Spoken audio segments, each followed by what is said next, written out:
Lynn, I'd love for you to get us started. Your last name, Werman, is the WE of WeCo. So you're the founder of the company. Can you talk a little bit about when and why you started the company? What's your origin story? And tell us a little bit about what your team does. Sure. Well, first and foremost is that I'm a person who grew up in a family, generations of individuals with cognitive disabilities. I and my four sisters were all born with different forms of epilepsy. Epilepsy was hereditary on my mother's side of the family. I was also diagnosed at a young age as living with major mental illness, which later found out in life after years of misdiagnosis was borderline personality disorder. So I received treatment for both of those things, and I'm happy to say that I was able to deal with borderline personality disorder and overcome it, which is something that's not very common, but thanks to dialectical behavioral therapy, I was able to do that.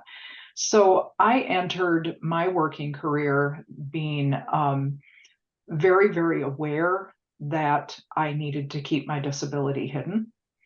And a time that I did come out at work when I was working in a large corporation, I was actually harassed by a middle manager. Thankfully, the HR department took very good care of me in that case. But I learned a lot in those early years about what it was like to be a person trying to be a professional who lives with a disability. So, fast forward, I found myself in sales. I have an education in communication, and I wound up in a federal coordinator role for the Minnesota Department of Transportation.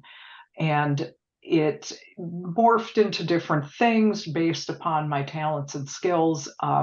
My department didn't have a lot of resources, found out I was a good web developer and a good communicator.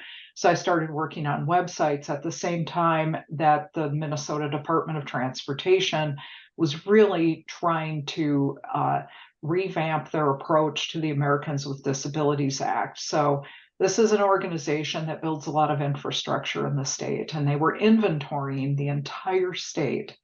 And they needed to be able to communicate with a board of advisors who lived with disabilities and with the public about what they were doing.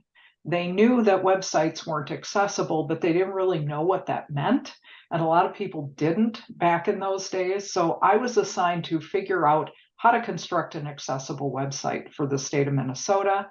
And I did that by getting to know stakeholders that were part of this effort. Some of those people are still on WeCo's advisory board. Essentially, what we did is we realized that we were using ourselves as subject matter experts.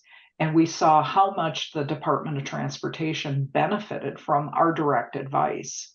And this is in a time back in 2008, 2009, when accessibility was new and it was being done mostly through automation. People with disabilities were not being consulted. And sadly, that's a lot of what's happening today too. But that's where it all started, was through an effort to make a public ADA project accessible to people. And we got together and decided, those of us working on that project, to start Digital Accessibility by WeCo.